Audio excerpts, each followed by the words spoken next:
السلام عليكم ورحمة الله وبركاته. الحمد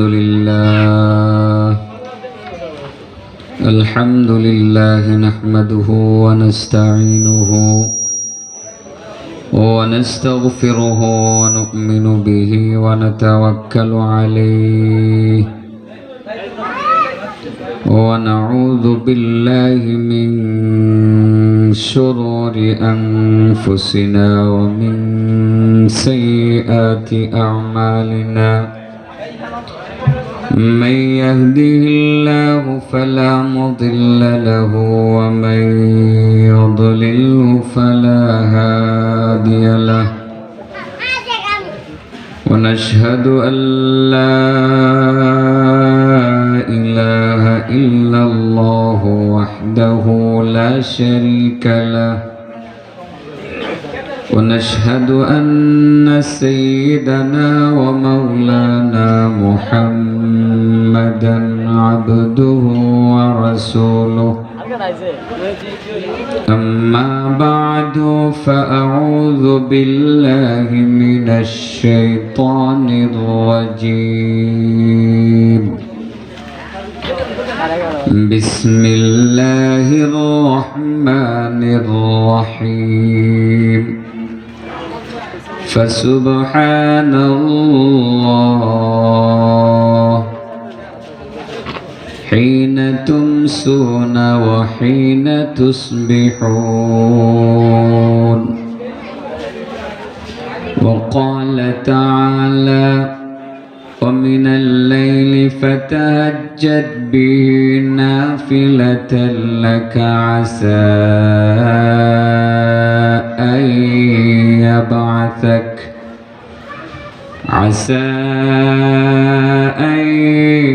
يبعثك ربك مقاما محمودا. وقال النبي صلى الله عليه وسلم: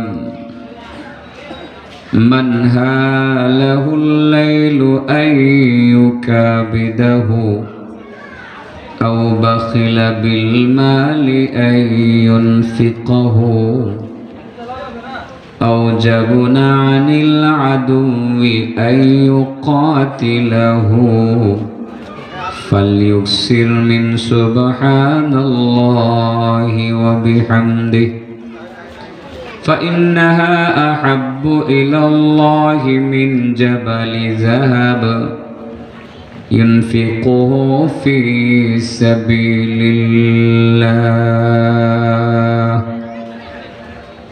أو كما قال النبي صلى الله عليه وسلم: اللهم صل على محمد وعلى آل محمد كما صليت على إبراهيم وعلى آل إبراهيم إنك حميد مجيد. اللهم بارك على محمد وعلى آل محمد كما باركت على إبراهيم وعلى آل إبراهيم إنك حميد مجيد. উত্তর নীলক্ষী তালিমুল কোরআন হাফিজিয়া মাদ্রাসা ও যুব সমাজের উদ্যোগে আয়োজিত আজকের এই মাহতি মাহফিলের সম্মানিত সভাপতি উস্তাজুল উলামা পীর কামেল আলহাজ হযরত মাওলানা আব্দুল মাজিদ সাহেব দামাত বারাকাতুহুম, সহ সভাপতি মণ্ডলী, প্রধান অতিথি মাননীয় সংসদ সদস্য কিশোরগঞ্জ ৫ আলহাজ মোহাম্মদ আফজাল হোসেন, প্রধান মেহমান আপনাদের অত্র অঞ্চলের কৃতি সন্তান আইন ও বিচার বিভাগ মন্ত্রণালয়ের সুনামধন্য উপসচিব জনাব ডক্টর ফজলে ইলাহি ভূঁইয়া, মাহফিলের বিশেষ অতিথিবৃন্দ, ওলামায়ে কেরাম, বিশেষ করে আজকে যিনি এতক্ষণ আজকের মাহফিলের পরিচালনা করছিলেন এবং মধুর কণ্ঠে তিলাওয়াত করে শুনিয়েছেন, আপনাদের অত্র অঞ্চলের কৃতি সন্তান, আল্লাহ পাকের ইচ্ছায় অল্প দিনে যিনি বাংলাদেশের বিভিন্ন অঞ্চলে পরিচিতি লাভ করেছেন, অত্যন্ত সুনামের সহিত দ্বীনের খেদমত করে যাচ্ছেন, বিশিষ্ট কারি ডাক্তার হাফিজ মাওলানা সালাউদ্দিন সাহেব হাফিজাহুল্লাহ সহ উপস্থিত আরও অন্যান্য ওলামায়ে কেরাম, সামনে উপস্থিত মুরব্বিয়ান, প্রিয় যুবক বন্ধুরা, পর্দার আড়ালে আছেন পর্দানশীল মা ও বোনেরা। মাগরিবের পরে আমার বয়ান হবে, এটা ঘোষণা হয় নাই, আমি আগেই জেনেছি। লোকজন এখন যারা আসছেন তারা আমার আওয়াজ শুনে সম্ভবত আসতে শুরু করেছেন।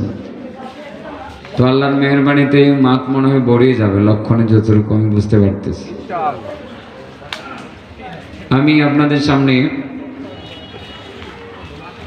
যে বিষয়টা নিয়ে কথা বলতে চাচ্ছি সে বিষয়টা পূর্ণাঙ্গ রূপে হেডলাইন আকারে উপস্থাপন করার আগে অন্য দিক থেকে দু চারটি কথা বলতে চাই। আমরা প্রত্যেকটা মানুষই কিন্তু কম বেশ স্বর্ণের সাথে আমাদের পরিচয় আছে। স্বর্ণ চিনি না? এটা দামি জিনিস না সস্তা জিনিস? দামি জিনিস। মানুষ কিন্তু সবার ঘরে কম বেশ কিছু স্বর্ণ কিনতে চায়। গরিব হইলেও মেয়েটার জন্য এক বুড়ি দুই বুড়ি স্বর্ণ বা এক আনা দুই আনার স্বর্ণ আমরা সংগ্রহ করার চেষ্টা করি, করি কি না? করি, কারণ এটা দামি জিনিস। এটা দামি জিনিস। আচ্ছা বলেন তো দেখি, এটা হলো বাজিতপুর থানা না?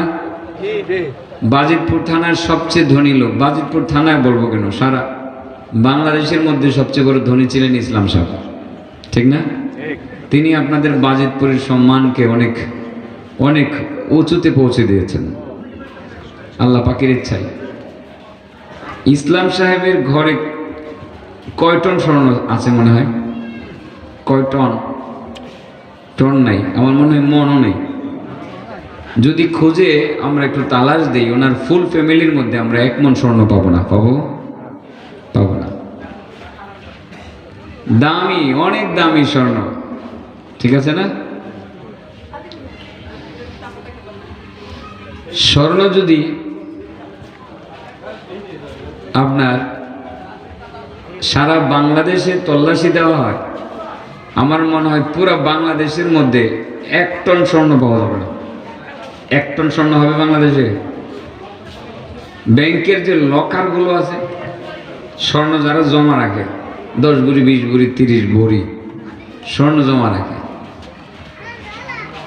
কেউ 50 ভরি 100 ভরি রাখে, 200 ভরি রাখে। 200 ভরি স্বর্ণের আর ওজন কয় কেজি? আমার মনে হয় কেজির হিসাবে খুব বেশি হবে না, ঠিক না বেটি? 192 ভরি স্বর্ণ আসছিল আপনাদের আরেকজন জজ সাহেবের শ্বশুরের ঘরে, আলম সাহেবের শ্বশুর আলম, আরেক জজ আছেন আপনাদের, এটা গত বছর ডাকাতি হয়ে গেছে। 192 ভরি স্বর্ণ আসছিল ওনার ঘরে। এটা উনি ওনার স্ত্রীর স্বর্ণটা ঘরে রাখতেন, ব্যাংকে রাখতেন না, স্মৃতি হিসাবে ঘরে রেখে দিয়েছিলেন। গত বছর ওনার ঘরে ডাকাতি হয়েছে। উনি ছিলেন না, ঢাকা ছিলেন, বাসায় রাত্রে চোর ঢুকছে, চোর ঢুকে স্বর্ণটা নিয়ে গেছে। এটা হলো ধনী মানুষের ব্যাপার। 192 ভরি স্বর্ণ। 192 ভরি স্বর্ণ কয় কেজি হইব? আজ হিসাব 2-3 কেজি হইব, এর বেশি হবে না, ঠিক না বেটি? তাহলে বোঝা গেল সারা বাংলাদেশ খুঁজলেও আমরা 1 টন স্বর্ণ পাবো না। পাবো? আচ্ছা, এই স্বর্ণটাকে যদি আমরা একটু বেশি করে বলি, উহুদ পাহাড় আর স্বর্ণ এই দুটাকে যদি আমরা সমান ওজন দিই, তাহলে উহুদ পাহাড়টা কত টন হবে? হ্যাঁ, এটা তো 8 কিলোমিটারের বেশি, 9 কিলোমিটারের কাছাকাছি। এটা প্রশস্ত কতটুকু আমি বলতে পারবো না, তবে এটা উঁচা মানুষ বলে 1.5 কিলোমিটার। কত কিলোমিটার? 1.5 কিলোমিটার, 9 কিলোমিটার লম্বা, 1.5 কিলোমিটার উঁচা। পাশ যদি আমরা মোটামুটি আধা কিলোমিটারও ধরি, তাহলে এই উহুদ পাহাড়টা আপনার সেখানে মাটি বলতে কিছু নাই, পুরাটাই পাথর। এটা ওজন দিলে কয় মন হইব? হ্যাঁ, মন না টন বলতে হবে? টন। কত টন? হাজার হাজার টন না বাবা, কোটি কোটি টন। ঠিক আছে না? কোটি কোটি টন হবে। ধরেন উহুদ পাহাড়টা 1 কোটি টন, কমায় হিসাব করি। 1 কোটি টন স্বর্ণ বিক্রি করলে কত কোটি টাকা পাওয়া যাবে? এটা মনে হয় ক্যালকুলেটরে হিসাবে আসবে না, ঠিক না বেটি? তো আমরা শুধু স্বর্ণের কথাই বলি যে উহুদ পাহাড়টা যদি 1 কোটি টন হয়, আর এই উহুদ পাহাড়টা যদি স্বর্ণ হয়ে যায়, উহুদ পাহাড় পরিমাণ স্বর্ণ, সোজা কথা 1 কোটি টন স্বর্ণ আল্লাহর রাস্তায় সদকা করলে যেই পরিমাণ সওয়াব হওয়ার কথা, ছোট্ট 5 সেকেন্ডের একটা আমলের কথা আলোচনা করবো, আপনার আমল নামায় সেই পরিমাণ সওয়াব জমা হয়। সে আমলটা কি জানার দরকার আছে না? একটু অনেক ঘুরে ঘুরে বললাম আর কি, কারণ আমি আস্তে আস্তে বলতেছি, আমি দেখতেছি আমার লোকজন তো আসতেছে, কারণ এই এলাকাটা তো পুরোটাই আমার। আমি জানি কোন ওয়াহাবি রিজভি সুন্নি নাই, সবাই আমার বন্ধু। এই এলাকাতে যত সুন্নি আছে হেরাও আমার বন্ধু, আমি এটা মনে করি আর কি, কারণ আমি তো সুন্নতের পক্ষে কথা বলি নাকি? আমার জীবনে কোনোদিন মুখ থেকে সুন্নতের বিরুদ্ধে কথা শুনছেন? আমি সুন্নতের পক্ষে কথা বলি, আমি শিরিকের বিরুদ্ধে কথা বলি, ঠিক আছে না? বেদাতের বিরুদ্ধে কথা বলি। আমি যদি সুন্নতের পক্ষে কথা বলি তাহলে তো আমি সুন্নি, ঠিক না বেটি? তাহলে এই এলাকাতে যত সুন্নি আছে আতাউর ভাই, এরা তো আমার বন্ধু। হিসাব ঠিক আছে না ভাই সাহেব? হ্যাঁ ঠিক আছে, উনিও কেউ ঠিক আছে। উনি এই মাদ্রাসার সহ সুপার। আমি তো ভাবছিলাম না উনি যে আইবে, ওনারও তো মাহফিল থাকে, তো সম্ভবত দায়িত্ব বুধ থেকে উনি এসে গেছেন যে আমার মাদ্রাসার মাঠে মাহফিল, আমি আবার সেখানে হাজির না হই কিভাবে? আমি বড় আশাবাদী, সুন্নি ওয়াহাবি নেই, এই এলাকার যত মানুষ আছে সবাই আশা করবো এখন ইনশাল্লাহ। কি করি? কোনো গন্ডগোল আছে? হ্যাঁ, সময় মানে একটু না, অনেক। আজকে ভালো মানে যতক্ষণ বলা যায় ততক্ষণে বলবেন, কি বলেন? কারণ প্রত্যেককেই কমপক্ষে 1 কোটি টন স্বর্ণ সৎকা করার সওয়াবের ব্যবস্থা করে থুয়ে তো যাও, এর আগে তো যাও যেত না, ঠিক না বেটি? এটা এই জন্য আমি আস্তে আস্তে বলতেছি, আমার সুন্নি ভাইরা আশা করো, কারণ এখন আর গন্ডগোল নাই। এখন আপনার দেখেন সোনাকান্দার দরবার শরীফের যে পীর সাহেব, এই পীর সাহেবের দরবারের যে বিজ্ঞ বিজ্ঞ আলেমরা আছে, ওরা আলহামদুলিল্লাহ এখন শিরকের বিরুদ্ধে কথা বলতে শুরু করছে। আলহামদুলিল্লাহ, আলহামদুলিল্লাহ। এনায়েতুল্লাহ আব্বাসীর মতো ডক্টর এনায়েতুল্লাহ আব্বাসী ও সিদ্দিকী হাফিজাহুল্লাহ বারাকাল্লাহু ফি হায়াতিহি, আল্লাহ তার হায়াতে অনেক বরকত দেখ, তিনিও ইদানিং শিরিক বেদাতের বিরুদ্ধে অত্যন্ত সোচ্চার হয়ে গেছেন। অতএব কারণে আমি দেখতেছি যে আমরা কাদা চোরাচুরি কইরা আমরা ক্ষতিগ্রস্ত হইতেছি। আমরা সুন্নি ওয়াহাবি এগুলো বললা আমরা নিজেরা দুর্বল হতে চাই না, সব এক হয়ে যেতে চাই, ঠিক না বেঠিক? আমাদের এখন শক্তি সঞ্চারিত করার দরকার আছে, সঞ্চারণ করার দরকার আছে। আমরা এখন মজবুত হব। এই নীলকি এলাকার মধ্যে যত সুন্নি ভাইরা আছেন নির্দ্বিধায় আশা করেন আপনারা দেখবেন আমরা সুন্নতের পক্ষে কথা বলি না বিপক্ষে কথা বলি। যদি একটা কথা সুন্নতের বিরুদ্ধে বলি, সুন্নি তো ভালো কথা, সুন্নি কি কথা? ভালো কথা। সুন্নি মানে সুন্নত আল্লাহ, আল্লাহর নবীর সুন্নতকে ভালোবাসা মানে নবীকে সুন্নতকে নবীকে ভালোবাসা, আর নবীকে ভালোবাসা মানে নবীর সাথে জান্নাতে যাওয়া। সুবহানাল্লাহ, আলহামদুলিল্লাহ। এই ভুলটা আমরা কেন করব? আমরা সুন্নতের বিরুদ্ধে কেন কথা বলবো? হ্যাঁ, সুন্নি দাবি করব, সুন্নত পালন করব না, এটা তো বন্ডামি, ঠিক না ঠিক? বন্ডামি যাতে আমরা না করি আমাদেরকে দূরে দিবেন। যে মেয়ে আপনি সুন্নি কথা বলেন সুন্নি, তবে আপনি সুন্নতের উপর আমল করেন না, আপনি তো বন্ড। হ্যাঁ, আমরা বন্ডামির বিরুদ্ধে কথা বলবো, সুন্নতের পক্ষে কথা বলবো। সুন্নতের জন্য যদি আমার মরতেও হয় সুন্নতের জন্যই মরবো, ঠিক না ভাই ঠিক? এই হিসাবে যারা সুন্নি ভাইয়েরা আছেন আপনাদেরকে ওয়েলকাম আমার মাহফিলে। আপনারা যারা সুন্নি আপনারা তো আগে আসবেন, আপনারা সবার আগে আসবেন, কারণ সুন্নি যারা এদেরকে আমরা খুব ভালোবাসি। কথা কি ঠিক বলেছি? গন্ডগোল টন্ডগোল করবেন কোনো করেন না, তবে সুন্নতের নামে ভণ্ডমি বাটপারি এগুলো কিন্তু সহ্য করা হবে না।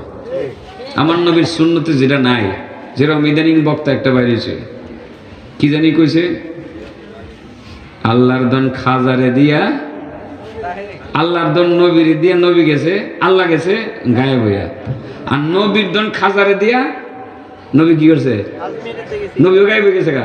নাউজুবিল্লাহ। এগুলো কি সুন্নিদের কথা? সুন্নিরা কি এই কথা বলতে পারে? একজন খাঁটি সুন্নি কি এই কথা কখনো বলতে পারে? বলতে পারে না। এগুলো সুন্নিদের কথা না।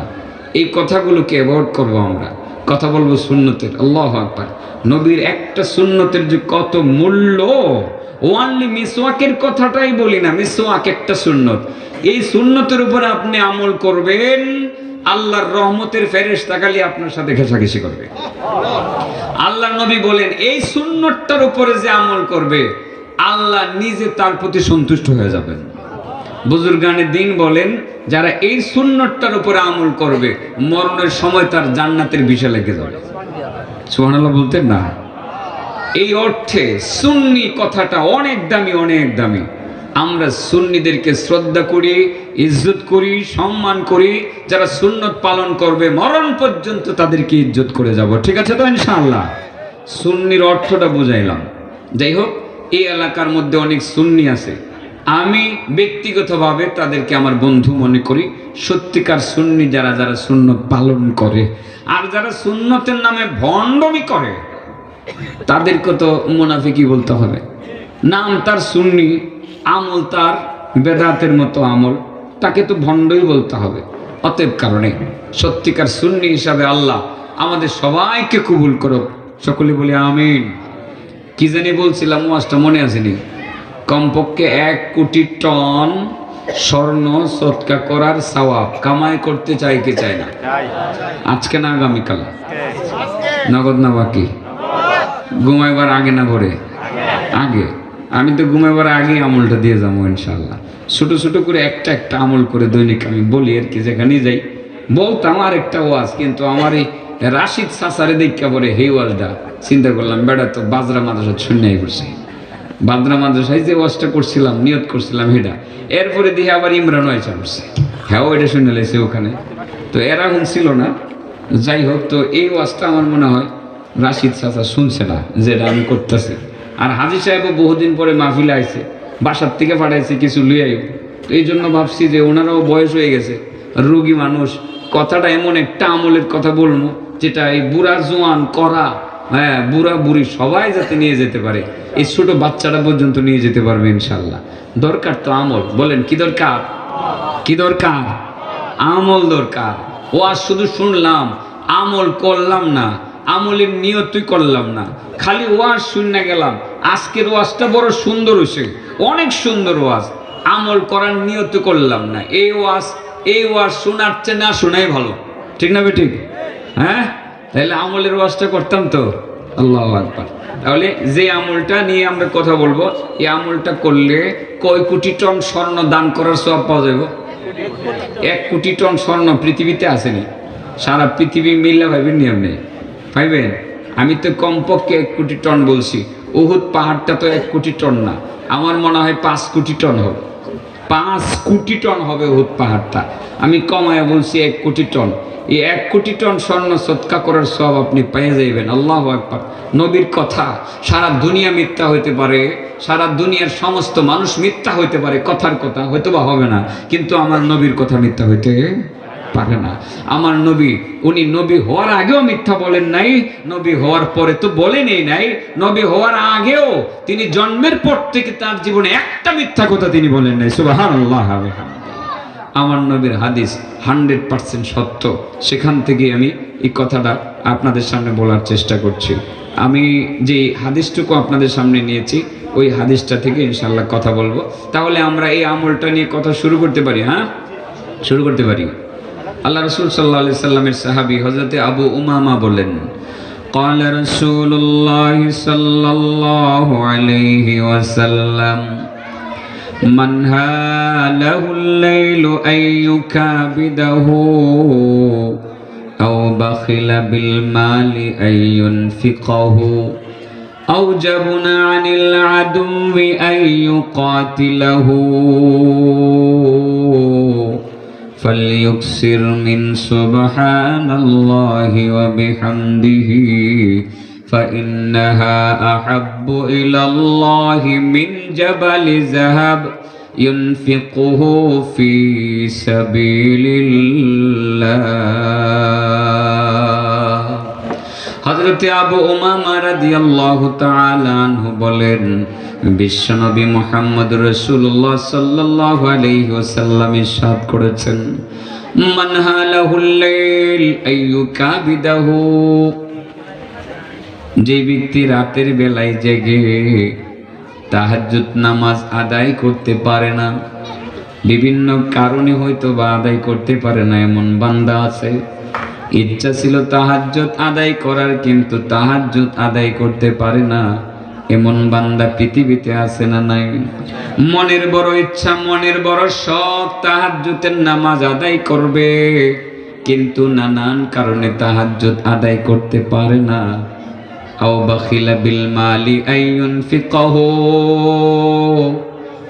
আর 2 নাম্বার হলো কিছু মানুষ আছে যারা মাল খরচ করতে, নানান কারণে মাল খরচ করতে বখিলি করে, ইচ্ছা থাকা সত্ত্বেও বখিলি করা লাগে। যেমন আগামীকাল ছেলেটা স্কুলে চলে যাবে, কলেজে চলে যাবে, মাদ্রাসায় চলে যাবে, মাত্র 200 টাকা পকেটে আছে, ছেলেটাকে 200 টাকা দিয়ে মাদ্রাসায় পাঠাইতে হবে। আজকে যদি ভিক্ষুককে দিয়ে দেই, আগামীকাল ছেলেকে কি দিবে? যদিও সেটা তাকওয়ার খেলাফ, এমন কারণে যদি কেউ বখিলি করে, আও যাবনা আনিল আদুবি, আর 3 নাম্বার হলো যে ব্যক্তি দুশমনের মোকাবেলা করতে কাপুরুষতা করে, জিহাদের ময়দানে হাজির হইতে কাপুরুষতা করে। যৌক্তিক কারণে হয়তো দেশের বাড়িতে মা আছে, বাবা আছে, মা বাবা বৃদ্ধ বৃদ্ধা হয়ে গেছে, সন্তানগুলো ছোট ছোট, এই মুহূর্তে জিহাদের ময়দানে গেলে বাবার খেদমত করবে কে? মায়ের খেদমত করবে কে? যদিও সেটা সন্তানের খেদমত করবে কে? যদিও সেটা তাকওয়ার খেলাফ। এই কারণে যদি কেউ জিহাদে না যাইতে পারে, সোজা কথা কোনো কারণে যদি কেউ তাহাজ্জুদ পড়তে না পারে, কোনো কারণে যদি কেউ বখিলি করে, কোনো কারণে যদি কেউ জিহাদের ময়দানে হাজির হইতে না পারে, রাসূল বলেন তারও তো সওয়াবের দরকার আছে। সে যেন মাত্র 5 সেকেন্ডের একটা আমল করে, এই আমলটা করলে উহুদ পাহাড় পরিমাণ স্বর্ণ, কোটি টন 1 কোটি টন স্বর্ণ সদকা করার সওয়াব তার আমল নামায় নগদ জমা করে দেওয়া হবে। সুবহানাল্লাহ। আসেনি কিছু লোক তাহাজ্জুদ পড়তে চায় কিন্তু কোনো কারণে পড়তে পারে না? আছে, বহু মানুষ আছে, শরীরটা ভালো না, বয়স বেশি হয়ে গেছে, দুর্বলতার কারণে আর রাতের বেলায় জেগে তাহাজ্জুদ পড়তে পারে না, এরকম লোক আছে না? আছে। আর কত কত লোক আপনার দান করতে চায়, মনটা চায়, কিন্তু এই যে একটা কারণে ছেলেটাকে আগামীকাল মাদ্রাসায় পাঠাবে, টাকা দিতে হবে, দানটা করতে পারলো না, একটু বখিলি করে ফেললো, এরকম লোক আছে না? আর কত কত লোক এরকম আছে যে জিহাদের ময়দানে যাওয়ার সুযোগ পায় না, দুশমনদের মোকাবেলা করার সুযোগ পায় না, অথবা পাইলেও সাময়িক কিছুটা কাপুরুষতা করে যে যাবো, যে ছেলেটা ছোট, মেয়েটা ছোট, বাবাটা অসুস্থ, মা অসুস্থ, যেতে পারলাম না। আল্লাহ রাসূল বলেন মনের ভিতরে যেহেতু তাদের কিছু কিছু স্পিরিট ছিল তাহাজ্জুদ পড়ার, দান করার কিছু স্পিরিট ছিল, জিহাদের ময়দানে যাওয়ার কিছুটা স্পিরিট ছিল, তাদের একটা সুযোগ আছে, তারা যাতে এই 5 সেকেন্ডের আমলটা তারা যাতে করে, এটা করলে কোটি টন স্বর্ণ সদকা করার সওয়াব পেয়ে যাবে। এই আমলটা করতাম তো ইনশাল্লাহ, না? এটাই তো ওয়াজ। সাবজেক্ট বুঝছেন তো আপনারা? সাবজেক্ট বুঝছেন? কোত্থেকে আইলো এত মানুষ? তাইলে ঘোষণা না করে লাভটা কি হয়েছে? খামসাসা এরা যে মাগরিবের পরের ঘোষণাটা করলো না, করছে না তো লোক কম হওয়ার জন্য, তো ঘোষণাটা না করে লাভটা কি হয়েছে? মারতে পড়ে গেছে। তাইলে এই ঘোষণাটা করার দরকার ছিল না, বা পোস্টারে না লিখলো অন্তত পক্ষে, মাইকিং তো করতো অন্তত পক্ষে গতকাল আজকে। তাইলে এই মাঠটা তো একেবারে এই পর্যন্ত ঘুরে যেত। যেটার জন্য আপনার এটা করা হয় না, এটা তো হলো না, লোক তো আরো আসতে আছে। মনে হয় এখানে ছোটখাটো একটা ভুল হয়ে গেছে, ছোটখাটো একটা ভুল হয়ে গেছে মনে হয়, ঠিক না ঠিক? এই চেয়ারটা কেন খালি? এই আতাউর ভাই, এই চেয়ারটা খালি কেন? এই চেয়ারটা কেন খালি? চাচা সভাপতি সাহেব আইব, আইবার আগ পর্যন্ত আপনি বলবেন। এটা খালি থাকলে তো ও আর জমতো না, এটা খারাপ দেখা যায় না। আইবার আগ পর্যন্ত আপনি বলবেন তখন এন বোন, আপনি বলছেন এনে বোন, এনে বোন, মাশাআল্লাহ। এই তো এটা না হইলে একটু সুন্দর আছে না, ডাইন পাশে বাম পাশে কিছু লুক লাগে না আমার ওয়াজ করতে গেলে, কি বললেন? সামনে থাকবে, ডানে বামে না থাকলে এটা অসুবিধা না, পিছনে কিছু থাকলে ভালো। এই যে আমার পিছনে আমার বন্ধুরা এসে গেছে, আতার ভাই আবার ডাইন পাশে বসে গেছে। তাইলে আমরা আমলের ব্যাপারে কথা বলবো ইনশাল্লাহ, তাই তো? কথা আলহামদুলিল্লাহ, আলহামদুলিল্লাহ। একটু জিকির করি, লা ইলাহা ইল্লাল্লাহ, লা ইলাহা লা ইলাহা ইল্লাল্লাহ, লা ইলাহা ইমরান,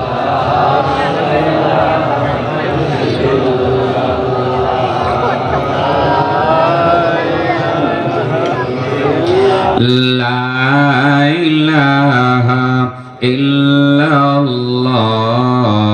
লা ইলাহা লা ইলাহা ইল্লাল্লাহ, লা ইলাহা ইল্লাল্লাহ, লা ইলাহা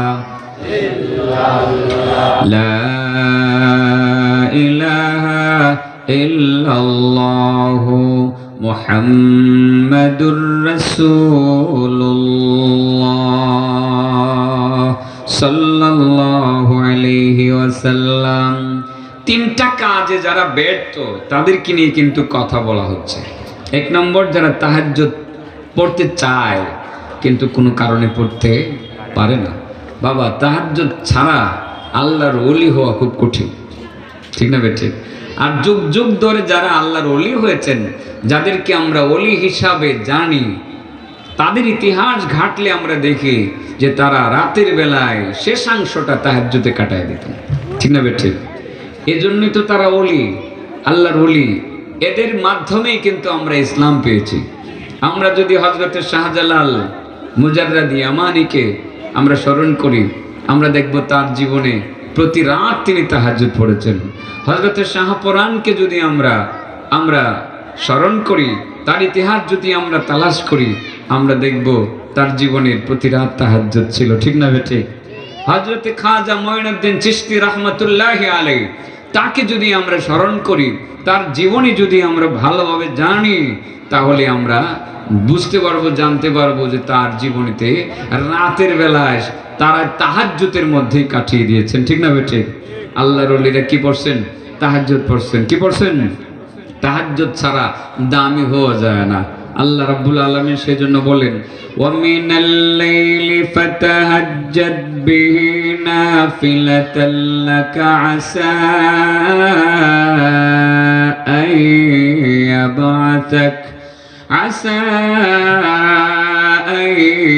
আইয়াবাতাকা রাব্বুকা মাকামান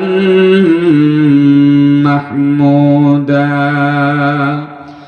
আল্লাহ তার নবীকে বলছেন, নবী গো, রাতের বেলা কিছু অংশে তুমি তাহাজ্জুদ পড়ো। তাহাজ্জুদ যদি তাহাজ্জুদ আদায় করতে পারো, আল্লাহ বলেন তুমি মাকামে মাহমুদে পৌঁছতে পারবা, এই জগতে তুমি সম্মান লাভ করতে পারবা, পরকালেও তুমি সম্মান লাভ করতে পারবা। তাহাজ্জুদ কি জিনিস? একটা প্রশ্নের আলোকে সেই কথাটা বলছি। আমাকে কিন্তু প্রশ্ন করেছেন একজন তাহাজ্জুদ। তাহাজ্জুদ শব্দটার একটু ব্যাখ্যা করি। হুজুর এখানে আছেন। আর তাহাজ্জুদু, তাহাজ্জুদের একটা অর্থ হলো আন-নাওমু, ঘুমিয়ে যাওয়া। তাহাজ্জুদ মানে কি? ঘুমাইয়া যাওয়া। তাহাজ্জুদের ঠিক আরেকটা আরেকটা অর্থ হইল ঘুম থেকে জাগ্রত হওয়া। একই শব্দ দুইটা অর্থ বহন করে, ঠিক না? ঠিক। তাহাজ্জুদ অর্থ ঘুমিয়ে যাওয়া, তাহাজ্জুদ অর্থ হলো ঘুম থেকে জাগ্রত হওয়া। তাহলে তাহাজ্জুদের সংজ্ঞাটা কি দাঁড়ালো? রাতের বেলা এশার নামাজের পরে ঘুমিয়ে যান, ঘুম থেকে জাগ্রত হয়ে আমার নামাজ পড়েন, দিস ইজ দ্য তাহাজ্জুদ। বুঝতে পারছি কথাটা? এটা হলো তাহাজ্জুদের সংজ্ঞা। হ্যাঁ, কেউ যদি তাহাজ্জুদ পড়তে পারবে না ঘুম থেকে জেগে, এই মর্মে আশঙ্কা বোধ করে, সেখানে ইবনে হাজার আসকালানী সহ বেশ কিছু হাদিস বিশারদগণ, কিছু মুফাসসিরগণ তারা লিখেছেন যে এশার নামাজের পর মোটামুটি কিছু একটা সময় পর যদি কেউ অগ্রিম কয়েক রাকাত তাহাজ্জুদের নিয়ত করে পড়ে, হয়তো বা তার তাহাজ্জুদটা আদায় হয়ে যেতে পারে। যদি কেউ আশঙ্কা করে যে তিনি উঠতে পারবেন না, এটা বিশেষ একটা ওযরের কারণে হতে পারে। কিন্তু তাহাজ্জুদের বেসিক সংজ্ঞা হলো ঘুমিয়ে যাওয়া, জাগ্রত হওয়া, অতঃপর নামাজ পড়া। বুঝতে পারছি কথাটা? আপনারা লুগাতে খুঁজে দেখবেন, তাহাজ্জুদের একটা অর্থ হলো ঘুমিয়ে যাওয়া, আরেকটা অর্থ হলো ঘুম থেকে জাগ্রত হওয়া। অতএব তাহাজ্জুদের সংজ্ঞা হলো ঘুমাইয়া জাগ্রত হয়ে নামাজ পড়া। বুঝতে পারছি কথাটা? এই জন্য আমার নবী এশার নামাজের পরে ঘুমিয়ে যেতেন। আমরা তো সারা রাত মাহফিল না হইলেও হয় না, বেশি রাত্র পর্যন্ত মাহফিল না চললে মাহফিলটা বুঝি সুন্দর হইল না। এটা আমার নবীর সুন্নতের মধ্যে পড়ে না। নবীর জিন্দিগিতে কয়েকটা রাত্র ছাড়া উনি বেশি রাত্র পর্যন্ত জাগছেন বলে আমার কাছে কোনো প্রমাণ নাই। হয়তোবা মুরব্বীদের কাছে থাকতে পারে। লাইলাতুল আকাবা, লাইলাতুল আকাবা, আকাবার 3টা রাত্র হয়েছিল। লাইলাতুল আকাবা, আকাবায়ে উলা, বায়াতে আকাবায়ে উলা, সানিয়া, সালিসা, এর বেশি তো আমার মনে হয় না। নবীর জিন্দিগিতে ওয়ানলি তিনটা রাত্র।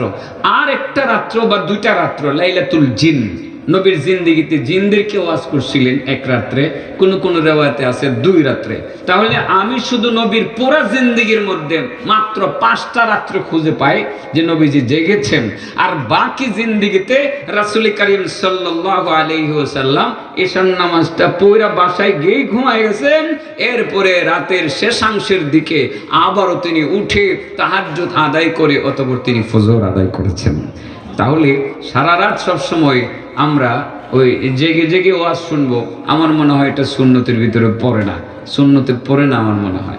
যত সম্ভব মাহফিল যত আগে শেষ করা যায় ততই ভালো। আমি জানি কি বলছিলাম, এখন মনে হয় আমি শুরু করতাম পারি ওয়াজটা, যেহেতু মুরব্বী আরেকজন আয় পড়ছে, 2 দিকে আমার 2 চাচা বসে রয়েছে, আর মুরব্বী আরও 2জন মুরব্বী এসে পড়ছে। এবার আসলে ওয়াজ শুরু করে দিই নাকি? তার মানে কি এতক্ষণ নকল করছিলাম? হ্যাঁ, এতক্ষণ যা বলছি তো ঠিকই বলছি, এখন মানে আরো ঠিক বলতেছে আর কি। কথা কিন্তু কোনোটাই ও ঠিক না, যা বলছি ঠিকই বলছি। আলহামদুলিল্লাহ, আলহামদুলিল্লাহ। একটি আমলের কথা বলছিলাম, যে আমলটা করলে কমপক্ষে 1 কোটি টন, 1 কোটি মন না টন, হাজি সাহেব, টন স্বর্ণ সৎকা করার সওয়াব পাইবে। সরাসর বাজারে মরণ পর্যন্ত ব্যবসা করতে পারবেন, 1 টন স্বর্ণ কামাই করতে পারতেন না। হ্যাঁ, বড় বড় ব্যবসায়ীরা তো নাইসা করছে, গোলাপ মিয়া সাহেবও আছে। ওনার ঘরে তো মনে হয় 40 ভরির বেশি পাওয়া যেত না, আর ঘরে পাইতাম না, পাইলেও ওইটা ব্যাংকের লোকারে 40 ভরির বেশি পাওয়া যাইতো না আর কি। তাহলে টনের হিসাব তো এটা স্বপ্ন, স্বপ্ন। কমপক্ষে 1 কোটি টন স্বর্ণ সৎকা করার সব। ইমরান 4টিখানিক কথা, 4টিখানিক কথা না। আলহামদুলিল্লাহ, সেই আমলটা ইনশাল্লাহ আমরা করব। প্রত্যেকে আজকে আমলটা নিয়ে যাব, ঘরে গিয়ে স্ত্রীকে শোনাবো। তুমি তোমার মারে শোনাইবা। এই ছেলে, তুমি কারে শোনাইবা? তোমার মারে শোনাইবা তো? হ্যাঁ, তোমার মারেও শোনাইবা, তোমার খালারেও শোনাইবা। এই আমলটা চলবে মাত্র 5 সেকেন্ডের। কয় সেকেন্ডের? 5 সেকেন্ডের আমলটা চলবে। 1 কোটি টন স্বর্ণ সৎকার সব পাওয়া যাবে। পণ্ডিত ভাই কি 4টিখানিক কথা? 4টিখানিক কথা না। তাহলে এই 3টা বিষয়ে যারা যারা অপারক, 1 নম্বর যারা তাহাজ্জুদ পড়তে পারে না নানান কারণে, 2 নম্বর যারা কৃপণতা করে, যুক্তিসঙ্গত কৃপণতা। আগামীকাল ছেলেটা মাদ্রাসায় যাইব, 200 টাকাই আছে, এটা এখন দিয়ে ফেললে ছেলেটারে কিভাবে আজকে আগামীকাল কি দিয়ে পাঠাবো? যদিও তাকওয়ার খেলাফ, টাকা তো আগামীকাল আল্লাহ দিতে পারেন না, আজকে দিয়েছেন আগামীকাল তো আল্লাহ দিতে পারেন। টাকা দেওয়ার মালিক কে? বলেন, টাকা দেওয়ার মালিক কে? আল্লাহ। তাকওয়ার খেলাফ যদিও, কিন্তু আমাদের ইমানি দুর্বলতা থাকার কারণে আমরা সেটা করি। তবে আরেকটা কথা মনে রাখবেন, ইচ্ছাকৃতভাবে যদি আপনি কৃপণতা করেন, আপনি কিন্তু 1 কোটি টন স্বর্ণ মুদ্রা স্বর্ণ দান করার সওয়াব যে আপনি পাইবেন, এই সওয়াব কিন্তু আপনার কোনো কাজে লাগতো না। এই সওয়াব আপনাকে জাহান্নাম থেকে বাঁচাইতে পারতো না। আপনি ডাইরেক্ট ওয়াইলে যাইবেন, জাহান্নামের আগুনের মধ্যে ঢুকবেন। নাউজুবিল্লাহ বলেন। এগুলো কোরআনে আছে না নাই? যারা ইচ্ছাকৃতভাবে কৃপণতা করে মাল শুধু জমায়, যদি আছে থাক না, এটি এবার আর খরচ করলাম না, 1 কোটি হয়েছে, আগামীতে আর 1 কোটি হইলে পরে এটি ব্যাংকে থুইয়া ব্যাংকের রাখা পরে খালি খামো আর মানুষের খাওয়ামো। পরের বছর 5 কোটি হয়েছে, কইটি থাক। আসেন এরকম কিছু কৃপণ ইচ্ছাকৃতভাবে কিপটামি করে, হ্যাঁ, নিজেও খায় না, মানুষের খাওয়ায় না। এরকম তো কৃপণদের কথা আমি বহুত বলছি। এদের ব্যাপারে আল্লাহ কি বলছেন জানেননি? ওয়াইলুল লিকুল্লি হুমাযাতিল লুমাযা আল্লাযী জামাআ মালান ওয়া আদ্দাদা ইয়াহসাবু আন্না মালাহু আখলাদা كلا لينبذن في الحطمة وما أدراك ما الحطمة نار الله الموقدة التي تطلع على الأفئدة إنها عليهم مؤصدة في عمد মুমাদ্দাদা। আল্লাহ বলেন ওয়াইল, দুর্ভোগ, লিকুল্লি হুমাজা, প্রত্যেক হুমাজা এর জন্য দুর্ভোগ, লুমাজা তার জন্য দুর্ভোগ। সোজা কথা, হুমাজা সেও দুজখে যাইব, লুমাজা সেও দুজখে যাইব। আর 3 নাম্বার আমি ওইটাকে বলে জানি কি, সেটা আল্লাযী জামা মালাও ওয়া আদ্দাদা। 3 নম্বর যারা মাল জমা করে আর গনে, ইয়াহসাবু আন্না মালাহু আখলাদা, 2 কোটি 3 কোটি 5 কোটি হয়েছে, আমার সম্পদ যেহেতু হয়ে গেছে আমি আর মরতাম না, সম্পদই আমারে বাঁচায় রাখবো। সম্পদ যদি বাঁচায় রাখতো মানুষরে, ইসলাম সাহেব আরো 2000 বছর হায়াত পাইতো। ঠিক না? ঠিক। সেবা করতে তো কম করছে না, হাজার হাজার মানুষ তার ইন্ডাস্ট্রিতে খাইটা খাইতেছে। ঠিক না? ঠিক আছে না? টাকা যদি মানুষকে বাঁচায় রাখতো, তাহলে ইসলাম সাহেব অন্তত পক্ষে বাংলাদেশের ইসলাম সাহেব মরতো না। ঠিক না? ঠিক। কিছু লোক আছেন এরকম গণে, গণে যে আমি একটা গল্প তো মনে আগে বলছিলাম, আমার বাসার পাশের একজন লোক, এটা ইমরানে চিনবে, লোকটাকে দেখতে অনেক গরিব লাগে, আমিও গরিব মনে করতাম।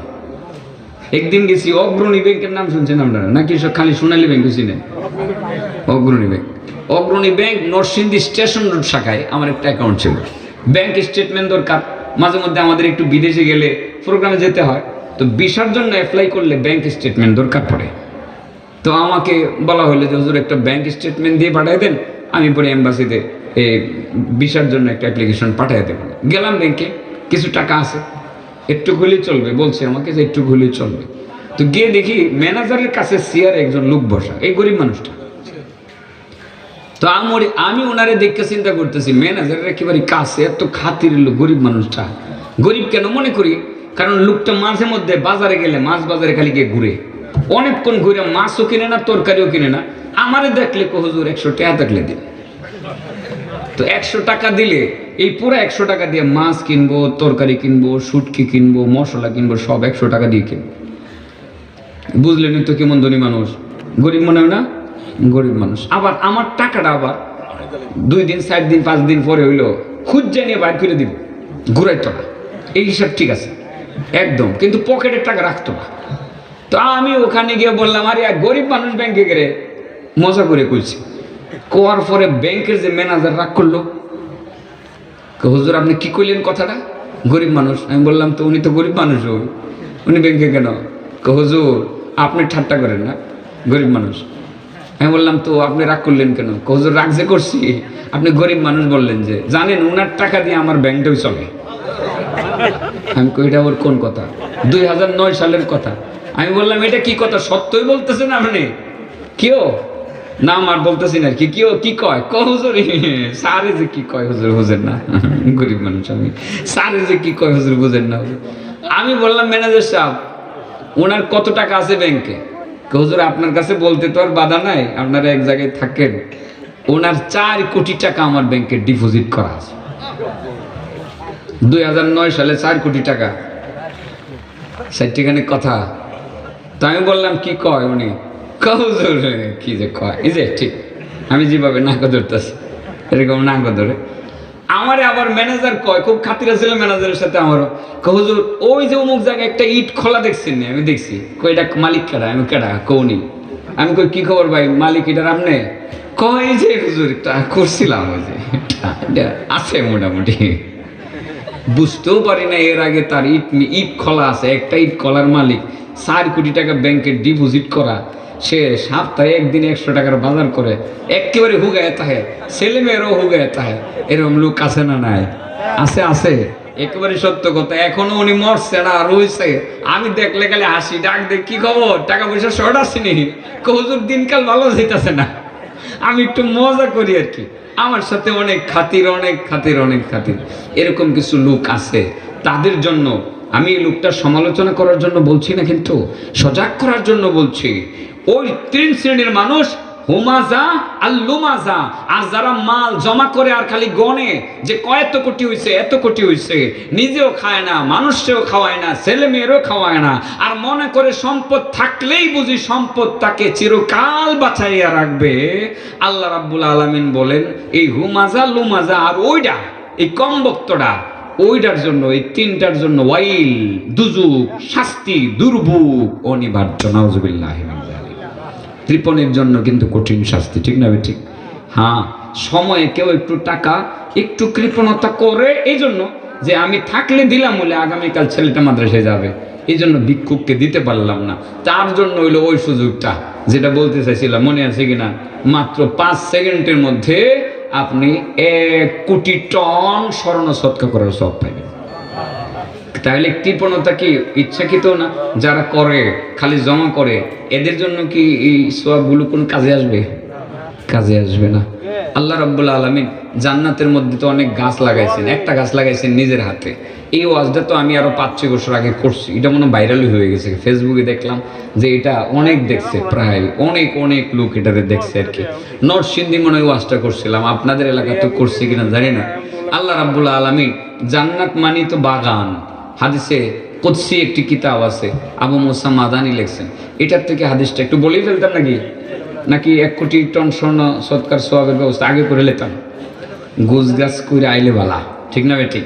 সবই গুছ গাছ করে আমি আসতেছি, সময় মতো এটা দিয়ে দিব একেবারে 7:30টার ভিতরে কমপ্লিট।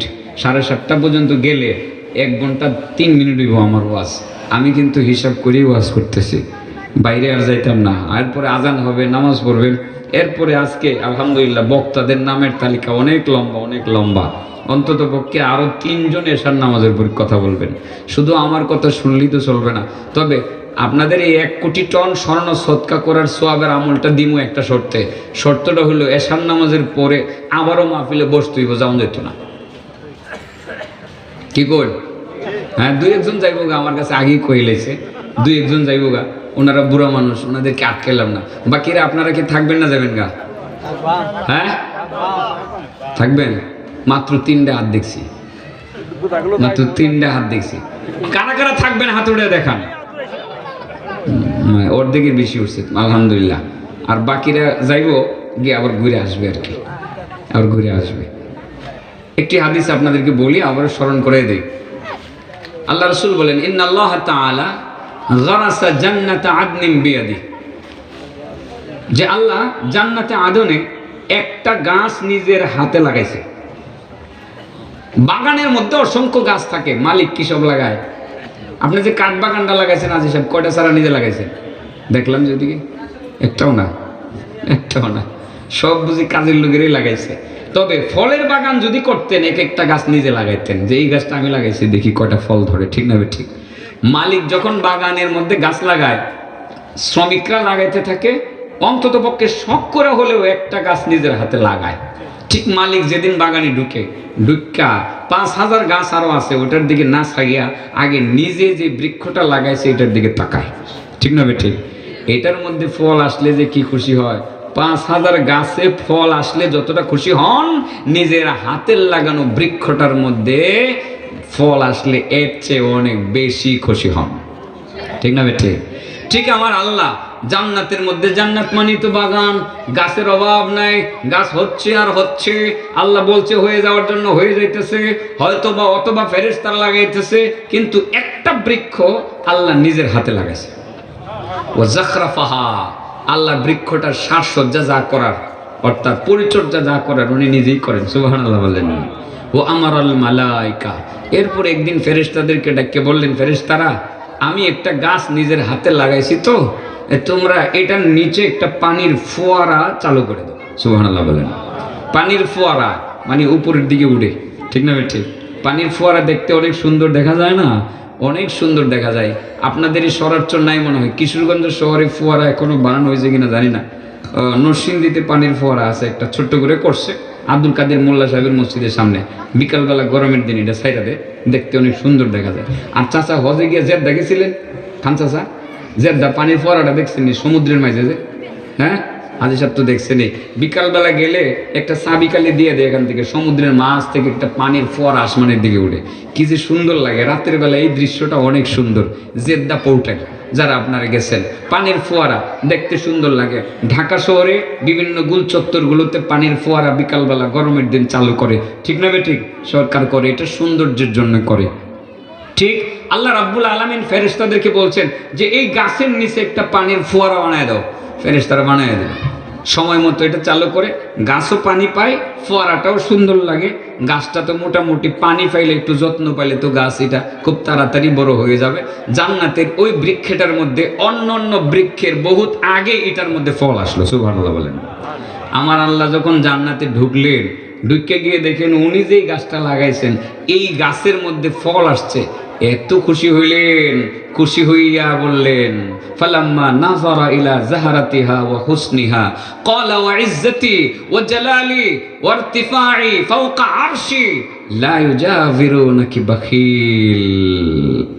নাউযুবিল্লাহ। কয় আল্লাহ গাছের দিকে তাকায় বলেন, ও গাছ, আমার বরত্বের কসম, আমার ইজ্জতের কসম, আমার বরত্বের কসম, আমার আরশের উপরে সমাসীন হওয়ার কসম করে আমি বলছি, ও বৃক্ষ, তোমার এর ছায়া তলে দুনিয়ার আমার অনেক বান্দা বান্দি আসতে পারবে, কিন্তু একটা কমবক্ত কৃপণ নামের যে কমবক্তটা দান খায়রাত করে না, নিজেও খায় না, মানুষেরও খাওয়ায় না, ওই কমবক্তটা ওই বৃক্ষের ধারে কাছে আসতে পারবে না। নাউজুবিল্লাহ কইতেন না। তাহলে কৃপণতা করণ না ছেড়ে দেওয়ান। যদি বলা হয় হেফজখানা মাদ্রাসাটা বানাইলেন আগামী 1 মাসের ভিতরে, পারবেন নি আপনারা? কাজ তো হয়ে গেছে, তাজুল করে লাউন লাগবো। এই হেফজখানাটা চালু হওয়া লাগবে ইনশাল্লাহ। কোরআনের দর্স এখানে চালু করে দিতে হবে, এখান থেকে হাফেজ বের হবে। দাখিল মাদ্রাসার পাশাপাশি হেফজখানা, মাশাআল্লাহ কি সুন্দর পরিবেশ। হেফজখানা থেকে বের হয়ে এখানে ভর্তি হয়ে দাখিল পাস করবে, এরপরে অন্য জায়গায় গিয়ে আলিম পাস করবে। কি সুন্দর চমৎকার একটা সিস্টেম। সরারচরে তো তাই, ফাজিল মাদ্রাসার পাশে হেফজখানা, আমি তো সেখানে গিয়েছি, অনেক সুন্দর। তো নীলক্ষী দাখিল মাদ্রাসার পাশে এখানে একটা হেফজখানা কেন থাকবে না? এখানে এই হেফজখানাটা আপনারা সবাই, আমি কিন্তু কালেকশন করার জন্য বলছি না এবং করবো না, আমার মাথায় ঢুকছে এটা বলার জন্য বলে ফেলতেছি। আপনারা এটার দায়িত্ব নিয়ে নেবেন ইনশাল্লাহ। কাজ যথেষ্ট পরিমাণ আগায় গেছে। আমার মনে হয় আপনারা যদি আগায় যান, আর দাখিল মাদ্রাসার সুপার, সহ সুপার, সভাপতিরা, ওনারা সবাই মিলে যদি খালি একটু দৃষ্টি দেন, ইনশাল্লাহ হেফজখানাটা এইবার রমজান থেকে চালু হয়ে যাবে ইনশাল্লাহ। আপনারা এটার পিছনে শ্রম দিবেন তো? দিবেন তো ইনশাল্লাহ? দিবেন। তাহলে কৃপণতা করণ নাকি কৃপণতা পরিহার করণ? হ্যাঁ, আল্লাহ রাব্বুল আলামিন বলেন, ওয়াইলুল লিকুল্লি হুমাযাতিল লুমাযা আল্লাযী জামা'a মালাহু ওয়া'আদ্দাদা ইয়াহসাবু আন্না মালাহু আখলাদা কাল্লা লায়ুনবাদান্না ফিল হুতামা ওয়া মা أدراك ما الحطمة نار الله الموقدة التي تطلع على الأفئدة إنها عليهم مؤصدة في عمد ممددة আল্লাহ বলেন ওয়াইলুল লিকুল্লি হুমাযাতিল লুমাযা, 3 শ্রেণীর মানুষ তাদের জন্য ওয়াইল। 1 নম্বরে হুমাযা, 2 নম্বরে লুমাযা। হুমাযা মানে হলো যারা মানুষের অগোচরে যাদের দোষ ত্রুটি বলে বর্ণনা করে ঘুরে বেড়ায় মানুষের দোষ ত্রুটি নিয়ে। সোজা কথা, 1 নম্বরে যারা গীবত করে, গীবত মূলত অগোচরেই করা হয়। আর 2 নম্বরে যারা মানুষের সামনে সমালোচনা করে লজ্জা দেয়। আসেন এরকম ডাইরেক্ট নাক বরাবর কথা বললে শরম দিয়ে ফেলা, লোকটা পাপটা করছে, ভুল করছে ঠিকই, কিন্তু নাক বরাবর শুধরানোর উদ্দেশ্যে না বলে তাকে এমন ভাবে অপমানিত করা যে তার দিলের মধ্যে গিয়ে লাগে। তো যারা অপমানিত করে সামনাসামনি দোষ বলে তাদেরকে বলা হয় লুমাজা, আর যারা অগোচরে দোষ ত্রুটি বলে তাদেরকে বলা হয় হুমাজা। আর 3 নম্বরে আল্লাযী জামা মাল ওয়া আদাদা, যারা মাল জমা করে আর গণতে থাকে খালি 1 কোটি 2 কোটি 3 কোটি 4 কোটি, যারা গণতে থাকে, নিজেও খায় না মানুষেরও খাওয়ায় না, ওই 3 শ্রেণীর মানুষের জন্য ওয়াইল তথা দুর্ভোগ অনিবার্য, জাহান্নামের আগুনে তাদেরকে জ্বলতেই হবে। নাউজুবিল্লাহ বলেন। তাহলে 3 শ্রেণীর মানুষ কারা বুঝতে পারছি তো? এবার তো আমলটা বলতাম নাকি না আরো দেরি করতাম? আল্লাহ রাসূল সাল্লাল্লাহু আলাইহি সাল্লাম বলেছেন মান হালাহুল লাইল আইয়ুকাবিদাহু, এর মতলবী অর্থটা শুধু বলতেছি, যে ব্যক্তি রাতের বেলায় জেগে তাহাজ্জুদের নামাজ পড়তে যেই ব্যক্তিকে অলসতা পেয়ে যায়, অলসতাও কিছুটা আছে, কিছু কারণও আছে, এরকম আর কি, কিছু কারণও আছে, কারণ থাকার কারণে অলসতা পেয়ে বসে।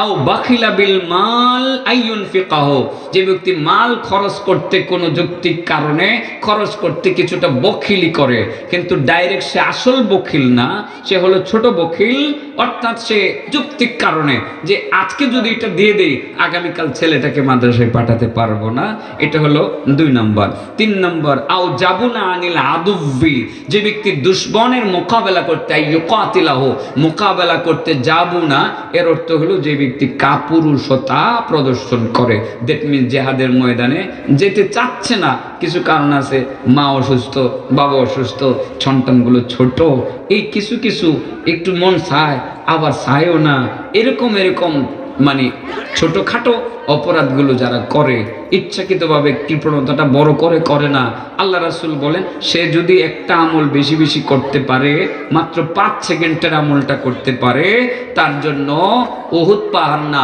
পৃথিবীর যত বড় বড় পাহাড় আছে পাহাড় পরিমাণ স্বর্ণ সদকা করলে যে সওয়াব, এই পরিমাণ সওয়াব আল্লাহ তার আমল নামায় দিয়ে দিবেন। এটাই তো দরকার নাকি? হ্যাঁ, এর আগে 3টা জিনিস বুঝছেননি, তাইলে তাহাজ্জুদের নামাজের শক্তি থাকলে পড়তে হবে কিনা? পড়তে হবে। এখন থেকে তাহাজ্জুদ ছাইড়া দিয়েন না। কোনো কারণে অসুস্থতা মানুষকে সময় ভর করে, ইচ্ছা থাকলেও পারে না, এরকম লোক আছে না? ইচ্ছা আছে, স্বাস্থ্য গোলায় না, ইচ্ছা আছে, জানে দেয় না। এটা আমাদের ক্ষেত্রে বেশি প্রযোজ্য, সত্য কথা, একদম বেশি প্রযোজ্য। অনেক সময় মরণে চাইলেও পারি না, ব্যস্ততার কারণেও পারি না। সেকেন্ড আরেকটা হলো অলসতাও পেয়ে বসে, কিছুটা দুর্বলতাও পেয়ে বসে, পরিশ্রম রাত দিন সমানে করতে হচ্ছে। অনেকে তো বলে যে আতিকুল্লাহ আসে আর ঘুরে রেখে চলে যায়। আসলে আপনাদেরকে বলি যে চিন্তা করেন তো যে কতগুলো মাহফিল দৈনিক করা লাগে। আমি আজ থেকে 2 মাস 3 মাস আগে যখন মাহফিল শুরু করেছিলাম, সেদিন কিন্তু আমার শরীরটা একটু মোটাসোটাই ছিল, কিন্তু এই কয়েকদিন আমি নিজেও দেখেছি যে আমি শুকিয়ে গেছি। ঘুম, খাওয়া দাওয়া সব কিছুর ক্ষেত্রেই কিন্তু অনেক সমস্যা হচ্ছে। আর October November September, October November 3 মাসে কিন্তু করোনাজনিত কারণে মাহফিল খুব একটা বেশি এই দেশে হতে দেওয়া হয় নাই, বাধা দেওয়া হয়েছে নানান। যদিও চেষ্টা করেছে বাধা দেওয়ার জন্য, বাধাও দিয়েছে, বাধা আবার কোনো সময় দেওয়া হয় নাই। মানুষ উৎকণ্ঠার মধ্যে ছিল, অনেকে ভয়েও মাহফিল করে নাই, নানাবিধ কারণে যারা মাহফিলগুলো করে নাই, এই ডিসেম্বর থেকে কিন্তু তারা সেই মাহফিলগুলো করতে শুরু করেছে, যেই কারণে সময় বিভিন্ন জায়গায় দিতে হচ্ছে। আমার এই ভাই আধা ঘন্টা সময় চাইছে, আমি দিতে পারি নাই তার মাহফিলের মধ্যে, আধাটা ঘন্টা সময় আমি বের করতে পারি নাই। এই যে একটা অবস্থা, সেই কারণে মানে আমাদের প্রতি আপনাদের অনেক ক্ষোভ থাকতে পারে, দয়া করে মাফ করে দিবেন। পারি না, এই একবার আপনার এখানে আবার শুনবেন, এখান থেকে চলে গেছি আবার ময়মনসিংহ, আবার শুনবেন রাত 2টা বাজে এক জায়গায় কণ্ঠ শোনা যায়। ওই দিন একজনে আমাকে রাত 2:30 বাজে ফোন দিল, হুজুর আপনার কণ্ঠ শুনতেছি। হ্যাঁ, 2:30 বাজে না, 2:45 ফোন দিল, হুজুর এতক্ষণ কণ্ঠ শুনলাম। আমি বললাম কোত্থেকে শুনলেন? কমুক জায়গায়। হ্যাঁ ঠিকই আছে, মাত্র মাইক সারছি। রাত 2:30 পর্যন্ত বয়ান করতে হয়, কোনো কোনো সময় কোনো কোনো জায়গায় রাত 4টা বাজে বয়ান করা লাগে, নিয়ে বসায়ত হয়। ওই দিন গেলাম আপনার হুসাইনি সাহেবের মাদ্রাসায়, আপনাদের পাকুন্দিয়ার আব্দুল হিলিম হুসাইনি, গিয়ে দেখি আমার টাইম সেট করছে রাত 2টা বাজে। তো আমি বললাম যে ভাই আমি তো পারবো না, রাত 2টা বাজে, আমাকে ডায়েরিতে নোট করছেন 10টা 15, আমি তো 10টা বাজে চলে আসছি, ভাই আমাকে একটু হেল্প করা যায় না? পরে কি করবো, বুজুর্গের মাদ্রাসায় গিয়ে রাগারাগিও করা যায় না। পরে গিয়ে প্রিন্সিপাল সাহেবের ওনার বড় ছেলেরে বললাম, বড় ভাই আপনি তো হুজুরের বড় ছেলে, বড় ভাই আমাদের বড় ভাই, ছোট ভাইয়ের প্রতি এহসান করা যায় না ভাই, আগামীকাল দিনে আমাকে মাহফিলে বের হওয়া লাগবে, পরে রাখেন রাখেন বললে গিয়ে পরিচালককে বলে আসছে যে ওনাকে 11:30টায় দিয়ে দে। তো 10:15 থেকে নিয়ে 11:30টায় দিয়েছে, ওখানে বয়ান করে আসছি। এই হলো আমাদের অবস্থা। হ্যাঁ, আর আপনাদের অবস্থা কি? বেশি রাত্রে আইলো না কেরে, ওয়াজ বেশি করলো না কেরে? এখন যে আমলটা শুনবেন এটার জন্য কি বেশি রাত্রে ওয়াজ করার দরকার, নাকি এটা শূন্য আমল করলেই চলবো? এটা যদি রাত 2টা বাজে কইতাম এটার কি বেশি গুরুত্ব পাইতো, আর এখন করলে গুরুত্ব কম? আমি বলি আসরের পরে শুরু করে দেন, আসরের পরে শুরু করে দেন, ওয়াজ শুরু হয়ে গেছে, আজান শুরু হয়ে গেছে, আর সময় নষ্ট করা যাবে না। আমি এবার আমলটা বলে ফেলি, ঠিক আছে? যে ব্যক্তি, রাসূল বলে, যে ব্যক্তি কারণে, যৌক্তিক কারণে বা অলসতা বশত কারণে যে ব্যক্তি তাহাজ্জুদ পড়তে পারে না দুর্বলতার কারণে, যে ব্যক্তি যৌক্তিক কারণে কিছুটা বখিলি করে, এবং যে ব্যক্তি জিহাদের ময়দানে যাইতে যৌক্তিক কারণে কিছুটা কাপুরুষতা প্রদর্শন করে, এটার অর্থ এই না যে সে জিহাদকে পছন্দ করে না। রাসূল বলেন ফালিয়ুকসির মিন সুবহানাল্লাহি ওয়া বিহামদিহি, সুবহানাল্লাহ কইন। আমল কিন্তু বলে ফেলছি, ফালিয়ুকসির, সে যেন বেশি বেশি পড়ে সুবহানাল্লাহি ওয়া বিহামদিহি। এই পণ্ডিত ভাই কোন বলেন সুবহানাল্লাহি ওয়া বিহামদিহি, বলেন সুবহানাল্লাহি ওয়া বিহামদিহি। যে ব্যক্তি এই 5 সেকেন্ডের আমলটা দৈনিক বেশ কিছুবার করবে, আল্লাহ রাসূল সাল্লাল্লাহু আলাইহি সাল্লাম কি বলেছেন? ফাইন্নাহা আহাব্বু ইলাল্লাহি মিন জাবালি যাহাবিন ইউনফিকুহু ফি সাবিলিল্লাহ। আল্লাহর কাছে এই সুবহানাল্লাহি ওয়া বিহামদিহিটা পাহাড় পরিমাণ স্বর্ণ সদকা করার চেয়ে উত্তম। প্রিয়, সুবহানাল্লাহি ওয়া বিহামদিহি, বলেন সুবহানাল্লাহি ওয়া বিহামদিহি। আমলটা চলবে তো সুবহানাল্লাহি ওয়া বিহামদিহি। ফরজ ওয়াজিবগুলো ঠিক রাখবেন সবাই, এরপরে কিন্তু সওয়াব কিন্তু আপনার মুক্তির কারণ হতে পারে না, পজিশন বৃদ্ধি করবে, আপনার পজিশন বৃদ্ধি করবে, জান্নাতে সম্মান বৃদ্ধি করবে, উঁচু মাকাম পাবেন। কিন্তু জান্নাতে যাওয়ার জন্য কিন্তু আপনার সেই ঈমান দরকার, নামাজ দরকার। এগুলোর পরে এগুলো আপনাকে পাহাড় পরিমাণ নেকি আপনার আমলনামায় জমা করে দিবে। কোনো কারণে যদি নেকির পাল্লাটা হালকা হয়ে যায়, এগুলো কাজে লাগবে। 1 কোটি টন স্বর্ণ সদকা করার সওয়াব গিয়ে আপনার আমলনামার মধ্যে গিয়ে জমা হবে, আর সেই সওয়াব নেকি গিয়ে আপনার নেকির পাল্লার মধ্যে উঠে যাবে। সুবহানাল্লাহি ওয়া বিহামদিহি। তাছাড়া আল্লাহ নবী রাসূল করিম সাল্লাল্লাহু আলাইহি ওয়াসাল্লাম বলেছেন, যে ব্যক্তি দৈনিক 100 বার সুবহানাল্লাহি ওয়া বিহামদিহি বলবে, কতবার?